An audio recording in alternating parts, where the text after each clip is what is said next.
मोटेश्वर महादेव और पंच मंदिर को श्रद्धापूर्वक नमन करता हूं। मैं रीठा साहिब और नानक मत्ता साहब को आज सर झुका करके प्रणाम करता हूं। यहां गुरु नानक देव जी के चरण पड़े थे। उनके चरणों से ये धरती पवित्र हुई है। मैं वीर उधम सिंह जी को भी नमन करता हूं, जिनके नाम पर उधम सिंह नगर जिला बसा है। आजादी के अमृत महोत्सव में उधम सिंह जी जैसे शहीद देश के लिए बहुत बड़ी प्रेरणा है। आप हम सभी को अपना स्नेह देने के लिए, अपना आशीर्वाद देने के लिए इतनी बड़ी मात्रा में यहां आए हो, मैं आपका हृदय से बहुत बहुत आभार व्यक्त करता हूं।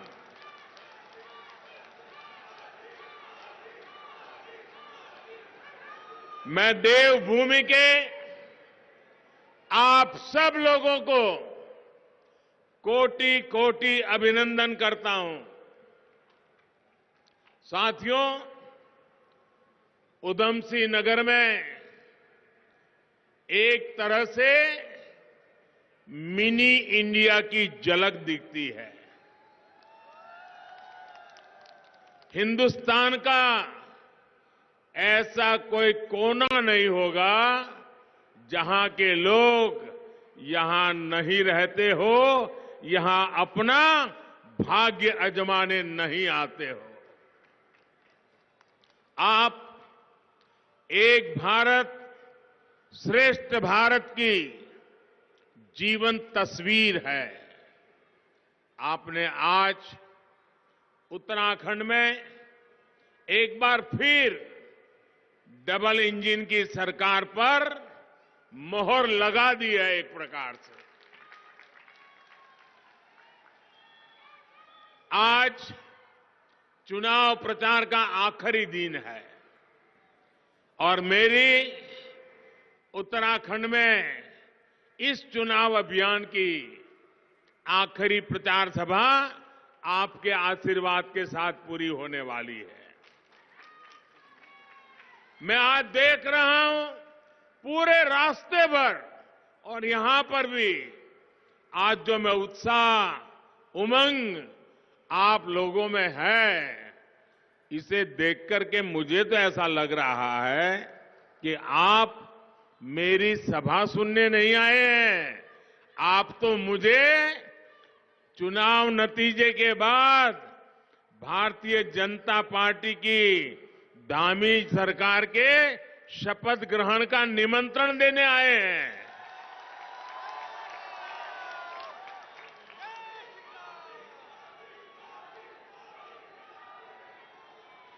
चौदह फरवरी को आपको पूरे उत्तराखंड को घर से जरूर निकलना है, कमल के निशान पर बटन दबाना है।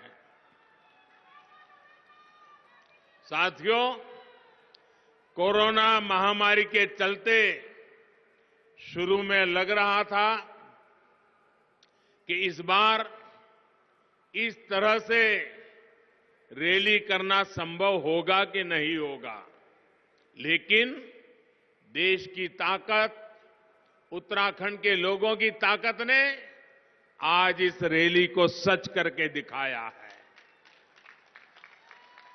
ये इसलिए मुमकिन हो रहा है क्योंकि आज उत्तराखंड के पास वैक्सीन की सुरक्षा कवच है।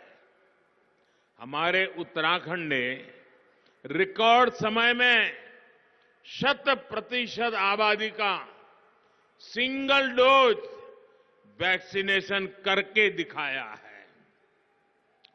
मैं इस जागरूकता और निष्ठा के लिए आप सभी नागरिक भाइयों बहनों को हृदयपूर्वक बहुत बहुत बधाई देता हूं।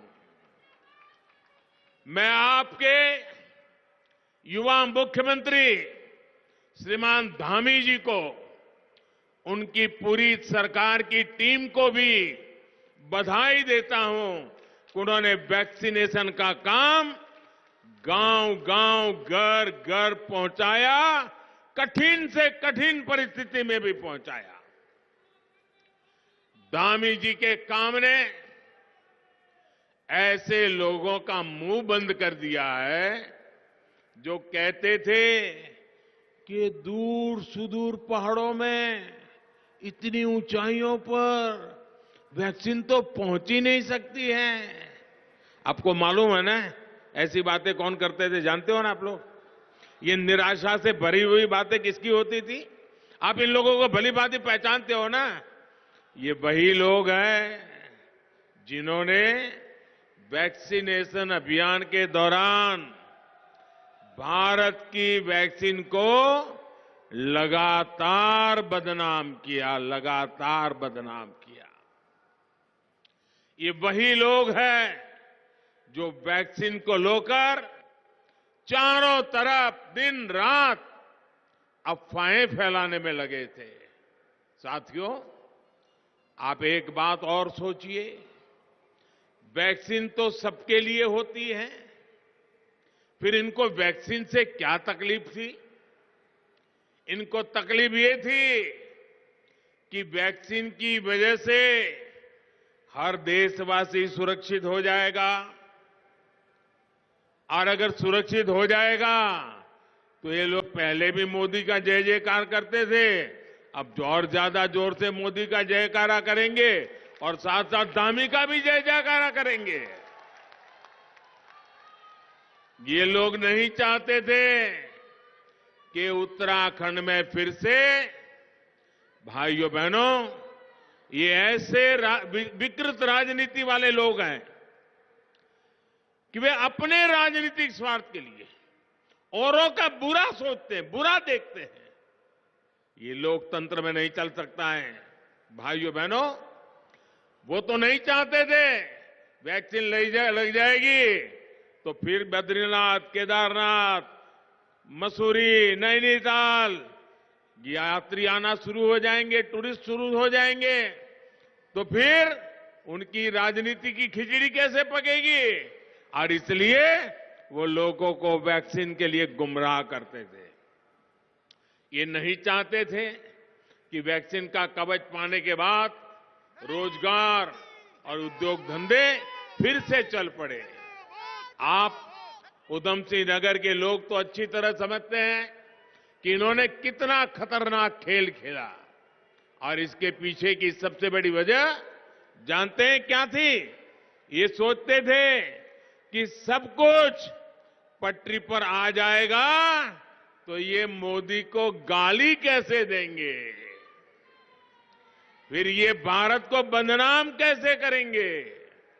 लेकिन ये लोग उत्तराखंड का सामर्थ्य भूल जाते हैं। मेरे प्यारे भाइयों बहनों, ये दशक उत्तराखंड का दशक है। ये 10 साल उत्तराखंड के लिए बहुत महत्वपूर्ण है।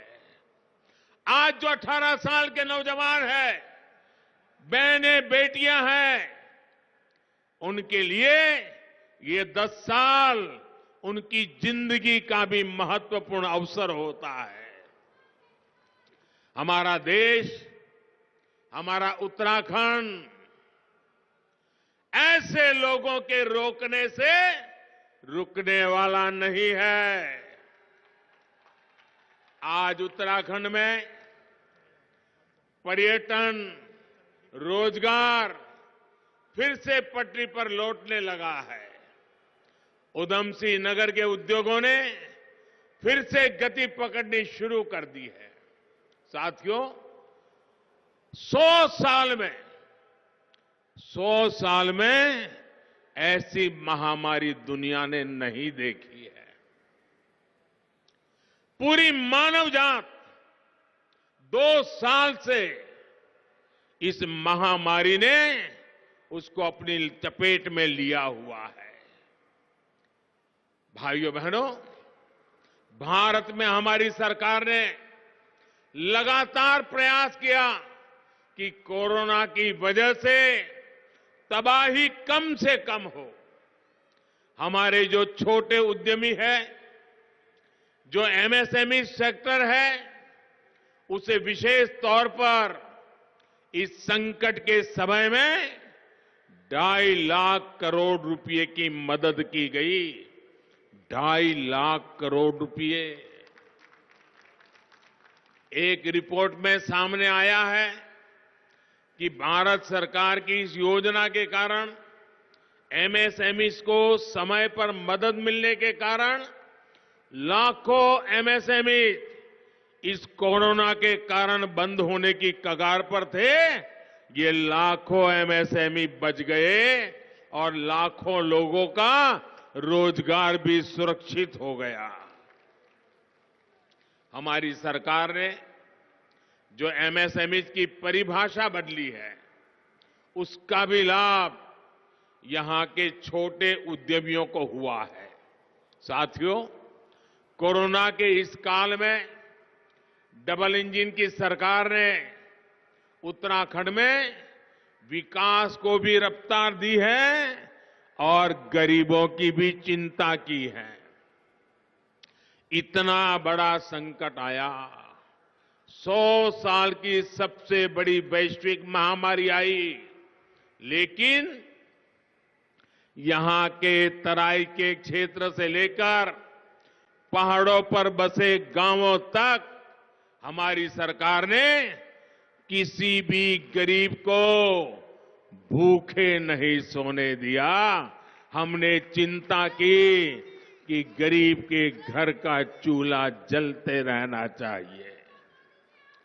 प्रधानमंत्री गरीब कल्याण योजना के जरिए आज भी हर गरीब को मुफ्त राशन दिया जा रहा है। और मैं तो देख रहा हूं, कभी कभी मैं सोशल मीडिया में कभी नजर करता हूं तो उत्तराखंड के दूर सुदूर गांवों की गरीब महिलाएं खेत में काम करती हो, रास्ते से गुजर रही हो, सर पे बोझ ढोया हुआ हो और कोई पूछ ले चुनाव के विषय में, और वो जिस प्रकार से मोदी को आशीर्वाद देती है। मैंने अभी तो एक मां की वीडियो देखी, वो वीडियो मेरे दिल को छू गई।